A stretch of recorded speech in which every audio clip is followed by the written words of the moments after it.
I had an X-ray and an MRI done recently because when you type all day, your hands get fucked up. Did you know that they still give you the MRIs in CD form? I asked the guy for a USB drive instead, and he was like, no. You'd think we pay enough in medical costs to warrant a USB drive, but I guess not. Anyway, both times I went to the office to get the X-ray and the MRI, I saw people there eating complete dog shit. Talking Lay's chips, Starry soda, which apparently replaced Sprite, maybe. At the actual MRI office, I remember there's a delivery for Jimmy John's that came in. And I'm thinking, are these not facilities for becoming better in some way, shape, or form? If so, why are the vending machines full of complete fucking dog shit? It's just unfortunately how the US healthcare system works. You sell people trash, you make them sick, you charge an absurd amount because insurance is absurdly expensive. And to make sure they pay that, you make being uninsured and almost guarantee bankruptcy if something happens to you. In the US, if you're healthy, no one likes that shit. They don't want you healthy. And I'm not talking in like a conspiracy theory way, although that might have some validity. I'm saying it's good if you're sick because you keep coming in. Why have a population that never goes to the doctor? Instead, we have a population that's scared to go to the doctor because of how much it fucking costs. And it doesn't have to be this way. I was in Japan a few months ago, and instead of the old people being in, electric scooters, they were fucking walking. I barely saw anyone using even a cane or walking stick. The old people were just walking, living life. Over here, they're using a walker or they're fucking dead. What they do in Japan is they educate everyone early about health. They even have really helpful and non-bullshit nutrition education in school. Public health is monitored. Now you can argue how strict it is. I think there's a waistline limitation for some companies or something, which, I don't know, I can see the positive and negative of that. I mean, when I'm in Japan and I can spot the American from half a block away, then maybe the waistline, maybe there should be some kind of limit on it, I don't know.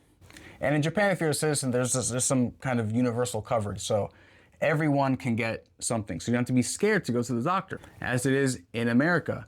I didn't even go to the doctor for this until a new year hit because, hey, I don't want my deductible to have to restart so soon after I do that. Let me just get it set at the beginning of the year so then if anything happens, I can start filling up that max out of pocket.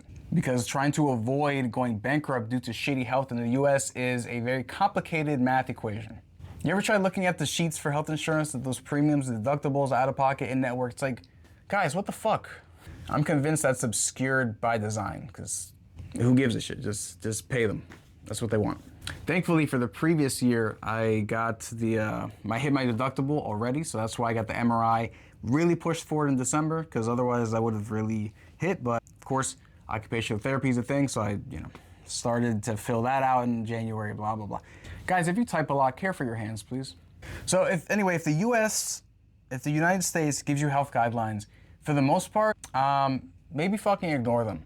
Sometimes they tell you some good stuff, like the recent food guidelines that they put out, which I'll probably do a video about next. But in general, they don't really care. They just want you to pay up. Fuck you. So here's some recommendations. Subscribe. And then here's some actionable recommendations. Eat less processed trash, like Pop-Tarts, deep fried Oreos, which I've never had before. Something about that feels like, I'm not a religious person, but it feels like a sin to eat deep fried Oreos. It's bad. I don't think I could do that to myself. Next, stay consistently active. I'm talking walk, bike, literally do something consistently. Lift, whatever works. Then also, if possible, reduce your daily stress because being less stressed makes you physically happy. There's a link there. Now, how you do this in the modern day? Good question. One thing I recommend is journaling. I know it might sound corny to some guys, but if you put your thoughts out of your head, put it onto paper in black and white, not only will you be able to think about it a bit more objectively, but it also won't be taking up space in your head. It won't be occupying your thoughts every second of every day. Yeah, it's also good for mental health. Go figure. My point is, please don't be a victim. The US is gonna make it really easy for you to just get fucked. So try to not be a victim, please. Also do what you can to avoid tendinitis. It's really annoying. All right, thanks for watching. See you next time.